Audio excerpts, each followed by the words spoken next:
Hi friends, നമസ്കാരം. നമ്മുടെ ഇഷ്ടവിശേഷങ്ങളായ ഗൗരി ശങ്കരത്തിൻ്റെ ഒരു അടിപൊളി വിശേഷമായിട്ട് വന്നിരിക്കുന്നത്. അപ്പോൾ എല്ലാവർക്കും നല്ലൊരു ദിവസം ആശംസിച്ചുകൊണ്ട് തന്നെ നമുക്ക് വിശേഷത്തിലേക്ക് പോകാം. അപ്പോൾ തുടങ്ങുമ്പോൾ തന്നെ കാണുന്നത് നമ്മുടെ വേണിയും കുട്ടി മഹാദേവനെ ഇറങ്ങാൻ നിൽക്കുകയാണ്. വേണി പാപം ആകെ സങ്കടത്തിൽ വല്ലാത്ത അവസ്ഥയിലാട്ടോ. ദേ ആ കുരങ്ങൻ്റെ കാര്യം പറഞ്ഞപ്പോഴാണ് ഞാൻ ഓർത്തത്. പണ്ട് അച്ഛനുണ്ടല്ലോ, എൻ്റെ അച്ഛൻ ഒരു കഥ പറയാറുണ്ട് കേട്ടോ നന്ദിനിയമ്മേ എന്ന് പറഞ്ഞു. മറ്റൊന്നുമല്ല, ദേ അത്തിമത്തിൻ്റെ പൊത്തിൽ ഒരു ഹൃദയം മറന്നു വെച്ച കുരങ്ങൻ്റെ കഥ. ഇപ്പം ദേ ആ പാവം കുരങ്ങൻ്റെ അവസ്ഥയായി ഈ വേണിക്ക്. എൻ്റെ ഹൃദയവും ഞാൻ ഇവിടെ വച്ചിട്ട് പോവാട്ടോ എന്നൊക്കെ പറഞ്ഞ് വേണിമോൾ ആകെ സങ്കടപ്പെട്ട് വല്ലാതെ നിന്ന് കരയാണ് കേട്ടോ. അപ്പോൾ ഈ കരച്ചിൽ കണ്ടിട്ട് മഹാദേവൻ അങ്ങോട്ടേക്ക് ഇറങ്ങിപ്പോയി മുറ്റത്തേക്ക്. അപ്പോൾ ആ പുറകിന് വേണിയും പോവാണ് കേട്ടോ. അന്ന് പോകുന്നതിന് മുൻപ് തന്നെ പെട്ടെന്ന് നമ്മുടെ ആദർശനോട് പറയാണ്, ആദർശേട്ടാ ഞാൻ പോവാട്ടോ, എന്നെ വേഗം തന്നെ വിളിച്ചോണ്ട് വരണം കേട്ടോ, ഞാൻ അധിക ദിവസമൊന്നും അവിടെ നിൽക്കില്ല കേട്ടോ എന്നൊക്കെ പറഞ്ഞിട്ടാണ് വേണി ഇറങ്ങിപ്പോണത്. അപ്പോൾ വേണി ഇങ്ങനെ തിരിഞ്ഞു നോക്കിയപ്പം ആരെയും കണ്ടില്ല, അവരൊക്കെ നിശ്ചലയായി പോയി എന്ന് പറയുന്നതായിരിക്കും ശരി കേട്ടോ. അത്രയ്ക്ക് സങ്കടമായിപ്പോയി എല്ലാവർക്കും. വേണിയെ ഭയങ്കര ഇഷ്ടമായിരുന്നു. ആദ്യമൊക്കെ കുറുമ്പുണ്ടെങ്കിലും വേണി പിന്നീട് അവരുടെ എല്ലാവരുടെയും മനസ്സിൽ കയറി പിടിച്ചു എന്ന് തന്നെ പറയാം. അത്രയ്ക്ക് നല്ലൊരു ഇതായി മാറിയിരുന്നു വേണി കേട്ടോ. അപ്പോൾ വേണിയുടെ വണ്ടിയിലേക്ക് കയറാൻ തുടങ്ങി. മഹാദേവൻ ബാഗ് വാങ്ങി വെക്കാൻ നോക്കിയപ്പോഴത്തേനും ദേഷ്യത്തിൽ വേണ്ട എന്നുള്ള മട്ടിൽ തട്ടി മാറ്റിയിട്ട് വേണി തന്നെ ബാഗിൽ ലഗേജും ഒക്കെ ഏതാണ്ട് അകത്തേക്ക് കയറ്റി വെക്കണം. അപ്പം നോക്കുമ്പോഴത്തേനും വേഗം ആദർശും അതുപോലെ തന്നെ ശ്യാംസാറും നന്ദിനിയമ്മയും മുത്തശ്ശിയും ആരതിയും ഒക്കെ എല്ലാവരും ഇറങ്ങി വന്നു കേട്ടോ. അപ്പോൾ ഇവരുടെ ആ നിപ്പൊക്കെ കണ്ടപ്പോഴത്തേനും ആകെ സങ്കടമായി വല്ലാത്തൊരവസ്ഥയിലാണ് വേണിയുടെ നിപ്പ് കേട്ടോ. ആ നിപ്പ് കാണുമ്പോൾ ശരിക്കും സഹതാപം തോന്നും. അപ്പം ഇങ്ങനെ ആദർശിൻ്റെ മുഖത്തേക്ക് നോക്കിയപ്പം ആദർശിൻ്റെ കണ്ണൊക്കെ നിറഞ്ഞ് ആകെ വല്ലാത്ത അവസ്ഥയിലാണ് ആദർശിൻ്റെയും നിപ്പ്. അപ്പോൾ ഒന്ന് കരഞ്ഞിട്ട് മത്താപ്പേ എന്നൊരു വിളി വന്നു കേട്ടോ. ആ വിളി കേൾക്കാനാണ് ഭയങ്കര ഇഷ്ടമാണ് ആദർശിന്. അപ്പോൾ ആദർശ് പിന്നെ പൊട്ടിപ്പോയി എന്ന് തന്നെ പറയാം. അത്രയ്ക്ക് പിടിച്ചു നിന്ന ആളുടെ കടയിൽ കുടുകൂടാന്ന് കണ്ണീരൊഴുകാൻ തുടങ്ങി. പിന്നെ ഒന്നും പറഞ്ഞില്ല, വേണി നേരെ വണ്ടിയിലേക്ക് കയറി എന്നിട്ട് ഡോറടച്ചു. നമ്മൾ കാണുന്നത് ചാരങ്ങാട്ട് വീട്ടിലാണ്. അപ്പോഴത്തേടെ ശങ്കർ സമയം നോക്കി ഇങ്ങനെ തേരാപ്പാരം നടക്കുക. ഗൗരി വരുമല്ലോ, അപ്പോൾ ഗൗരിയെ കാണണ്ടേ, അതിന് വേണ്ടിയിട്ടുള്ള വെപ്രാളത്തിലാ ശങ്കർ. ഇരിക്കുന്നില്ല നിൽക്കുന്നില്ല, ഇങ്ങനെ അങ്ങോട്ടും ഇങ്ങോട്ടും വേരിക്ക് നടക്കുന്ന പോലെ നടക്കാണ്. രാധ വരുന്നത്. എൻ്റെ പൊന്നു ശങ്കര, നീ സ്വസ്ഥമായിട്ട് എവിടെയെങ്കിലും ഇരിക്കുക എന്ന് പറഞ്ഞു. അമ്മേ, എൻ്റെ ഗൗരി ഇങ്ങോട്ടേക്ക് വരാതെ എനിക്ക് ഒരു സ്വസ്ഥതയില്ല കേട്ടോ. അച്ഛൻ ഇപ്പോൾ അവിടുന്ന് പുറപ്പെട്ടിട്ടുണ്ടാവുമോ? ഞാനും ഒപ്പം ചെല്ലാന്ന് പറഞ്ഞതാ. ഞാനിവിടെ പോയാണല്ലോ ഗൗരിയെ കൂട്ടിക്കൊണ്ട് വരേണ്ടത്. പക്ഷേ അച്ഛൻ സമ്മതിച്ചില്ല കേട്ടോ. അല്ല, എൻ്റെ ഗൗരിയെ ഇവിടെ നമ്മുടെ കുടുംബത്തേക്ക് വരുന്നതെന്ന് അറിഞ്ഞിട്ടും എൻ്റെ അമ്മയ്ക്ക് മാത്രം എന്താ ഒരു സന്തോഷമില്ലാത്തത്? ആദ്യം നിൻ്റെ ഗൗരി തിരിച്ചു വരട്ടെ, എന്നിട്ട് സന്തോഷിക്കാം. അതത്ര സുഖമുള്ള ഡയലോഗൊന്നും അല്ലല്ലോ എൻ്റെ അമ്മേ. അമ്മയ്ക്ക് ഇപ്പോഴും ഗൗരിയോട് നല്ല ഇഷ്ടക്കുറവുണ്ടല്ലേ? എനിക്ക് നിൻ്റെ ഭാര്യയോട് ഒരു ഇഷ്ടക്കുറവുമില്ല. അപ്പോൾ കമല അങ്ങോട്ടേക്ക് വന്നു. കമലയെടുത്തി, ഞാനൊരു കാര്യം ചോദിക്കട്ടെ, സത്യം പറയുമോ? ശങ്കർ ചോദിച്ചോളൂ എന്ന് പറഞ്ഞു. ഗൗരി നമ്മുടെ വീട്ടിലേക്ക് വരണമെന്ന് കമലയെടുത്തേക്ക് എന്തെങ്കിലും ഇഷ്ടക്കുറവുണ്ടോ? എനിക്ക് ഗൗരി ഒരുപാട് ഇഷ്ടമാണ്. അവൾ ഈ വീട്ടിലേക്ക് തിരിച്ചു വരുന്നതും എനിക്കിഷ്ടമാണ് എന്ന് പറഞ്ഞു. കേട്ടില്ലേ അമ്മേ? ദേ ഇതാണ് മനസ്സ് തുറന്നുള്ള അഭിപ്രായം എന്ന് പറയണത്. അമ്മ കേട്ടോ? എൻ്റെ അമ്മ ഒരിക്കലും അങ്ങനെ പറയില്ല എന്ന് എനിക്കറിയാം. അമ്മയോട് ഞാനൊരു കാര്യം പറയാം, കഴിഞ്ഞതൊക്കെ കഴിഞ്ഞു, ഇനി അതിനെപ്പറ്റി ഒരു സംസാരവും വേണ്ട. ഗൗരി ഇങ്ങോട്ട് വന്നു കഴിയുമ്പം ഇനി ഇതിൻ്റെ പേരിലൊരു വഴക്കൊന്നും ഉണ്ടാക്കരുത് കേട്ടോ അമ്മേ എന്ന് പറഞ്ഞു. അതെ, പ്രശ്നങ്ങൾ ഉണ്ടാക്കുന്നത് മറ്റാരും അല്ല മോനെ, നിൻ്റെ ഭാര്യ തന്നെയാണ് എന്ന് പറഞ്ഞു. അമ്മേ, അമ്മയുടെ ഈ ജാതി ഈച്ച ഡയലോഗ് വേണ്ട എന്ന് തന്നെയാണ് ഞാൻ ഉദ്ദേശിച്ചത്. മനസ്സിലായില്ലേ അമ്മയ്ക്ക്? ഇനി ആരെങ്കിലും എൻ്റെ ഗൗരിയോട് എന്തെങ്കിലും പ്രശ്നത്തിന് പോയാൽ അവരോടൊന്നും ഞാൻ ക്ഷമിക്കുമെന്ന് ആരും വിചാരിക്കണ്ട കേട്ടോ. ഞാൻ പ്രതികരിക്കും, ആരാണെങ്കിലും ഞാൻ പ്രതികരിച്ചിരിക്കും എന്ന് പറഞ്ഞു. പക്ഷേ എങ്ങനെയാ പ്രതികരിക്കാമെന്ന് എനിക്ക് വല്ലപ്പോൾ പറയാൻ പറ്റിയെന്ന് വരില്ല എന്ന് പറഞ്ഞു. അപ്പോൾ ഒന്നും മിണ്ടിയില്ല. രാധ നേരെ അകത്തേക്ക് കയറിപ്പോയി കേട്ടോ. അപ്പോൾ ജോലിക്കാരി അവിടെ നിൽപ്പുണ്ട്. നിങ്ങൾ എന്തുട്ടായി നോക്കി നിൽക്കുന്നത്? അമ്മയുടെ വാലല്ലേ, പിന്നാലെ വിട്ടോ, അടുക്കളയിലേക്ക് പോകാനാണ് പറഞ്ഞത്. അപ്പം ഇവരെയും കൂടെ പറഞ്ഞു വിട്ടു കേട്ടോ. അപ്പോൾ കമലയുടെ അവിടെ നിൽപ്പുണ്ട്. ശങ്കറേ, നീ നമ്മുടെ അച്ഛനെ ഒന്ന് വിളിക്കുക എന്ന് പറഞ്ഞു. അവരെവിടെ എത്തിയെന്നറിയാമല്ലോ? ഓ, പറഞ്ഞതുപോലെ അതാ ശരിയാണല്ലോ കമലയെടുത്തി. ഈ ഫുൾ ടെൻഷനാണെന്ന് ഞാനത് മറന്നുപോയി കമലയെടുത്തി. ഇപ്പം തന്നെ അച്ഛനെ അങ്ങോട്ട് വിളിക്കാം എന്ന് പറഞ്ഞു. അപ്പോൾ കമലയും ശങ്കരോട് അവിടെ നിൽക്കുകയാണ്. നേരെ മഹാദേവനെ വിളിക്കുകയാണ്. അപ്പോൾ മഹാദേവൻ കുട്ടിശങ്കരനാണെന്ന് മനസ്സിലായി. അപ്പോൾ വേഗം തന്നെ ഫോൺ എടുക്കുകയാണ് കേട്ടോ. എടാ കുട്ടിശങ്കരാ, നിങ്ങൾ എവിടെ എത്തി? അതെ, തൃശ്ശൂർ എത്താറായോ? ഗൗരി ഹാപ്പി അല്ലേ? വേറെ പ്രശ്നങ്ങളൊന്നും ഇല്ലല്ലോ? എന്തെങ്കിലും ഉണ്ടോ എന്ന് ചോദിച്ചു. അപ്പോൾ ഒരു ചിരി വെച്ചിട്ട്, എടാ കുട്ടിശങ്കര, നിനക്കേ ഒരു ടെൻഷനും വെപ്രാളോ ഒന്നും വേണ്ട കേട്ടോ, നീ ധൈര്യമായിട്ടിരുന്ന മോനെ. ഒരു പ്രശ്നമില്ലാന്നേ. ദേ ഞങ്ങളെ ഇപ്പം ഇത് എത്താറായിട്ടുണ്ട് കേട്ടോ. നീ സമാധാനമായിട്ട് ഫോൺ വെച്ചടാ കുട്ടിശങ്കര എന്ന് പറഞ്ഞ് ഫോൺ വെച്ചു. അപ്പോൾ കുട്ടിശങ്കരൻ്റെ മുഖമൊക്കെ തെളിഞ്ഞിങ്ങനെ നിൽക്കുകയാണ്. ശങ്കർ ഭയങ്കര ഹാപ്പി ആയിട്ടാണ് നിൽക്കുന്നത് കേട്ടോ. അപ്പം നമ്മുടെ വേണിക്കാണെങ്കിൽ ഒട്ടും സന്തോഷമില്ല. കമലെടുത്തി അവരെത്താറായിട്ടോ. അങ്ങനെ എൻ്റെ ഗൗരി നമ്മുടെ ചാരങ്ങാട്ട് കുടുംബത്തേക്ക് വീണ്ടും വരിക കേട്ടോ. എൻ്റെ വടക്കുന്നാഥ എന്നൊക്കെ പറഞ്ഞ് ശങ്കർ ഭയങ്കര സന്തോഷത്തിൽ അങ്ങ് പോയി. അപ്പോൾ ഇതേ കമല സാരിയൊക്കെ മടക്കിക്കൊണ്ടിരിക്കുകയാണ്. അപ്പം നമ്മുടെ ശേഖര അവിടെ ഇരിപ്പുണ്ട്. ശേഖർ പതുക്കെ ഈ ഗണ്ണെടുത്ത് വെച്ചിട്ട് ഇങ്ങനെ നേരെ ചൂണ്ടാണ് കേട്ടോ നമ്മുടെ കമലയുടെ നേരെ. അപ്പോൾ കമല ആകെ പേടിച്ച് വരണ്ട് നിൽക്കുക. നിങ്ങൾ എന്തായി കാണിക്കണത്? ആ തോക്ക് താഴ്ത്തി പിടിക്കുക എന്ന് പറഞ്ഞു. എടി കമലേ, നീ പേടിക്കൊന്നും വേണ്ടട്ടോടി എന്ന് പറഞ്ഞു.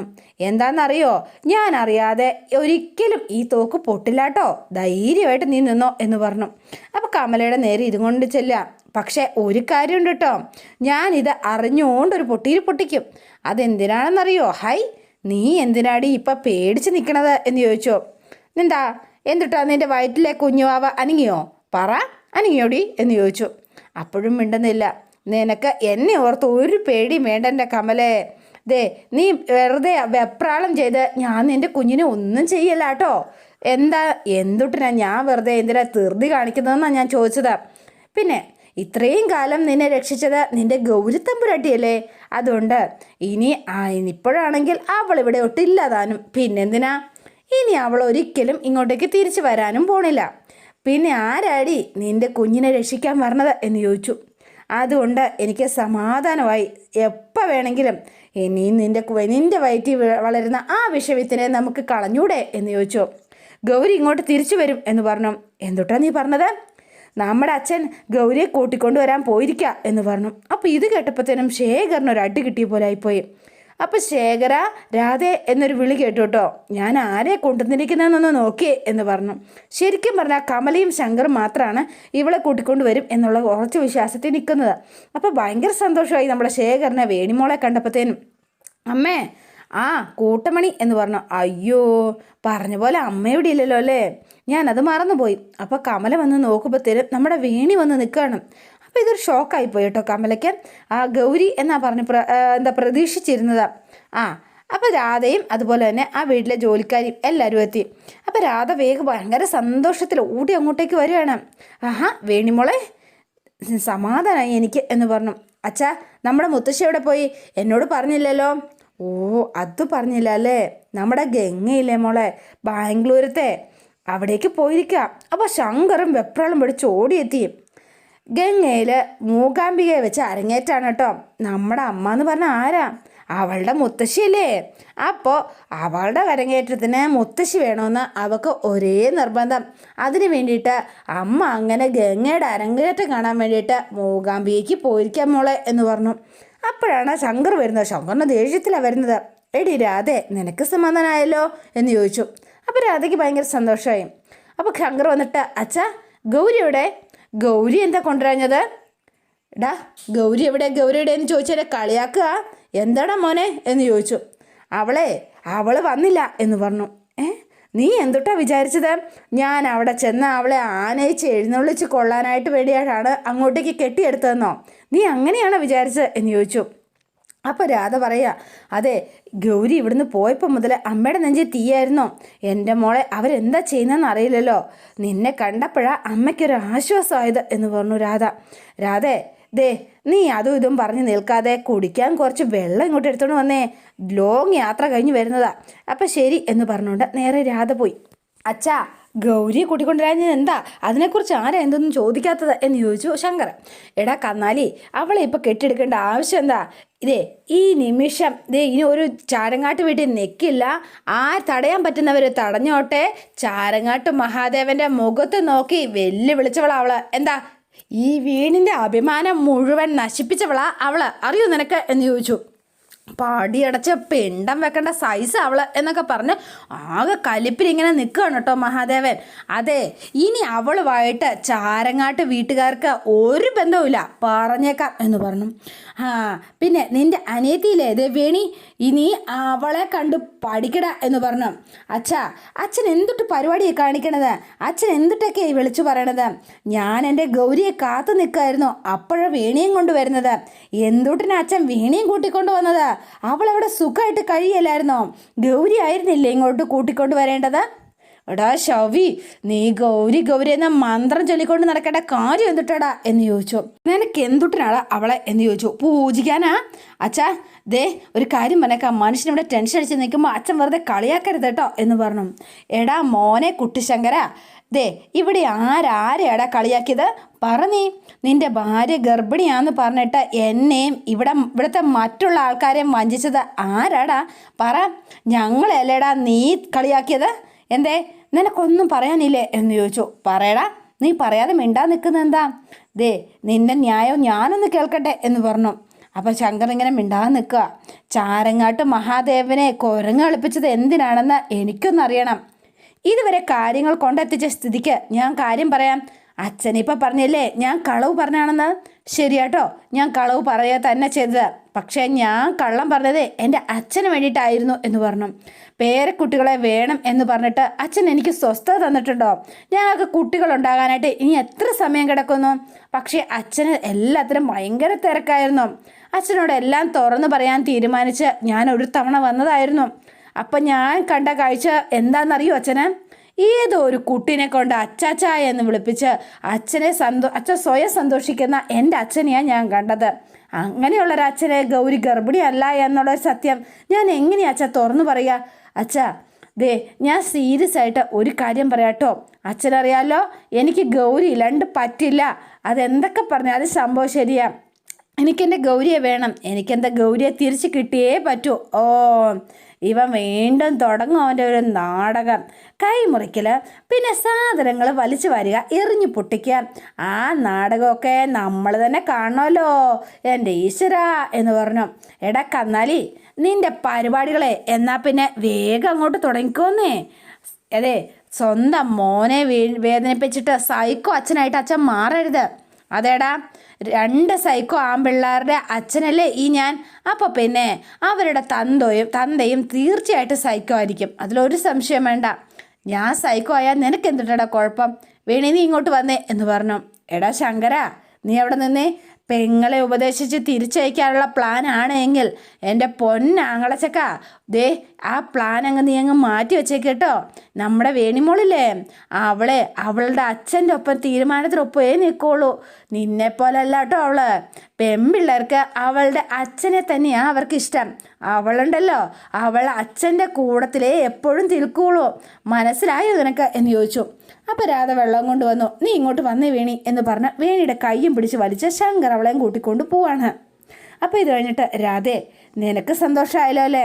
കല്യാണം കഴിപ്പിച്ച മോളെ വീട്ടിലേക്ക് തിരിച്ചു കൊണ്ടുവന്നപ്പോൾ നിനക്ക് സമാധാനമായി കാണും അല്ലേ രാധേ എന്ന് ചോദിച്ചു. സത്യം പറഞ്ഞാൽ ഇപ്പോഴാണ് എനിക്ക് മനസ്സമാധാനമായത്. അത് തന്നെ. അവിടെ നമ്മുടെ അമ്മ ഇപ്പോൾ ഇവിടെ ഉണ്ടായിരുന്നെങ്കിലുണ്ടല്ലോ, അമ്മയുടെ ഒരു ബാക്ക്ഗ്രൗണ്ട് മ്യൂസിക്കൊക്കെ ഉണ്ടായിരുന്നേനെ, കളറാക്കിയേനെ, എങ്കിൽ എന്ത് രസമായേനെ എന്നൊക്കെ പറഞ്ഞ് ചിരിക്കണം. അപ്പോൾ രാധയ്ക്കും നമ്മുടെ ശേഖരനും ഭയങ്കര സന്തോഷമായി. വേണിയല്ലേ തിരിച്ചു വന്നതെന്ന് ഓർത്തപ്പത്തേനും. രാധേ, ഇപ്പോൾ നിൻ്റെ മോളെ ഞാൻ തിരിച്ചു കൊണ്ടുവന്നിട്ടുണ്ട് കേട്ടോ. ഇനി നീ അവൾക്ക് ഭക്ഷണമൊക്കെ ഉണ്ടാക്കി കൊടുത്ത് അവളെ നല്ല സന്തോഷമാക്കിയിട്ടൊന്ന് നിർത്തണം കേട്ടോ രാധേ എന്ന് പറഞ്ഞു. അപ്പോഴത്തേനും കമല ഇതൊക്കെ ഇങ്ങനെ നോക്കി നിൽക്കുക കേട്ടോ. ഇതെന്താ ഇവിടെ നടക്കുന്നതെന്ന് മനസ്സിലാവാതെ. അപ്പോൾ രാധ അകത്തേക്ക് കയറിപ്പോയി. കമല ഇങ്ങനെ നോക്കി നിന്നിട്ട് കമലയും പുറകെ പോയി കേട്ടോ. അപ്പോൾ ശേഖരൻ പോയി.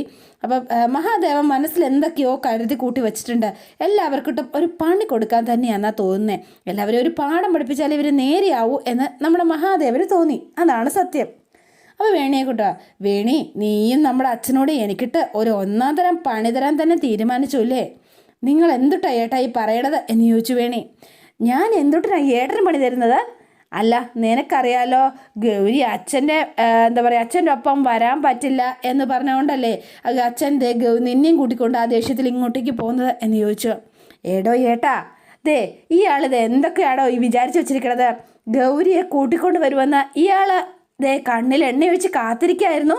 എടോ നമ്മുടെ അച്ഛനെയും ചേട്ടച്ചാരെയും ഇത്രയും താൻ മനസ്സിലാക്കിയിട്ടുള്ളൂ. അച്ഛൻ പറയണത് ചേട്ടൻ അനുസരിക്കില്ല, പിന്നെ ചേട്ടൻ പറയണത് എന്തിനാ അച്ഛൻ അനുസരിക്കണത്? പിന്നെ എന്തൊട്ടാ അവിടെ നടന്നത്?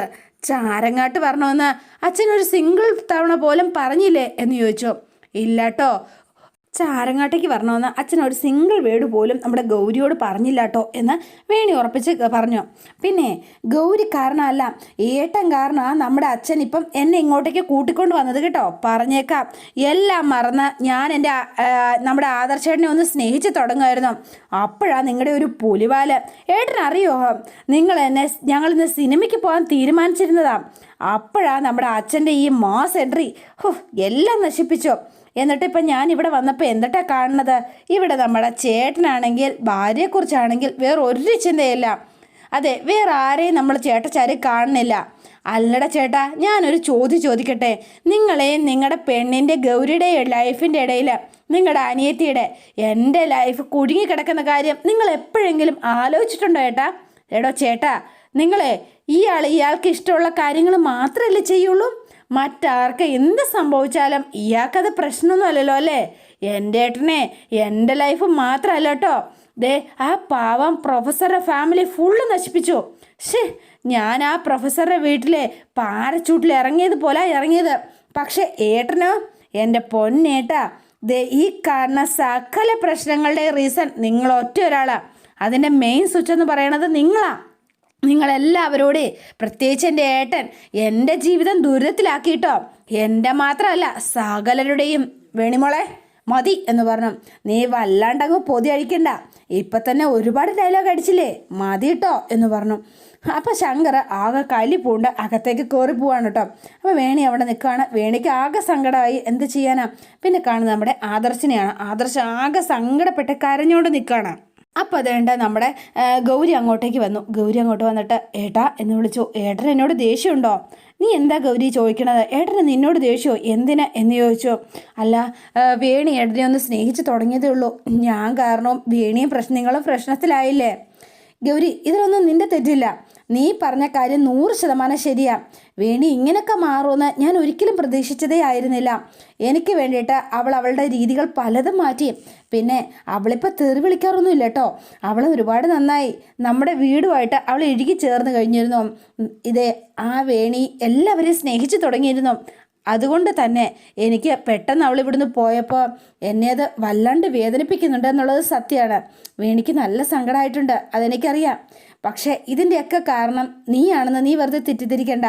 വേണിയെയും നിന്നെയും ഒക്കെ വേദനിപ്പിക്കുന്നത്, നമ്മുടെ ജീവിതത്തിൽ പ്രശ്നം ഉണ്ടാക്കിയതും ആ ശങ്കറാ. എനിക്കറിയാട്ടാ, അയാളാ എല്ലാവരുടെയും സന്തോഷം നശിപ്പിക്കുന്നത്.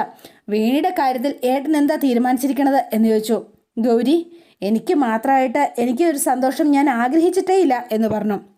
നമ്മുടെ ഫാമിലിയുടെ സന്തോഷമാണ് ഞാൻ ആഗ്രഹിക്കുന്നത് എന്ന് പറഞ്ഞു. ഏട്ടാ, എൻ്റെ രക്ഷയെ കരുതി ആ വേണിയെ വിവാഹം കഴിച്ചത്. ഏട്ടന് അങ്ങനെ ഒരു ആവശ്യം മുന്നോട്ട് വെച്ചപ്പോൾ ഒരു എതിർപ്പും പറയാതെ അങ്ങനെ ഒരു കല്യാണത്തിന് തയ്യാറായി നിന്ന ആ പെൺകുട്ടിയാണ് ആ വേണി എന്ന് പറയുന്നത്. അങ്ങനെ ഒരു പെൺകുട്ടീനെ എൻ്റെ ഏട്ടൻ ഒരിക്കലും അവളെ വേദനിപ്പിക്കാൻ പാടില്ല എന്ന് പറഞ്ഞു ഗൗരി. എൻ്റെ ഭാവിയെക്കുറിച്ച് ഓർത്ത് ഏട്ടൻ എത്രത്തോളം ആശങ്കപ്പെടുന്നുണ്ട്, അതേ ആശങ്ക വേണിയുടെ കാര്യത്തിലും ഏട്ടൻ ഉണ്ടായേ പറ്റൂ.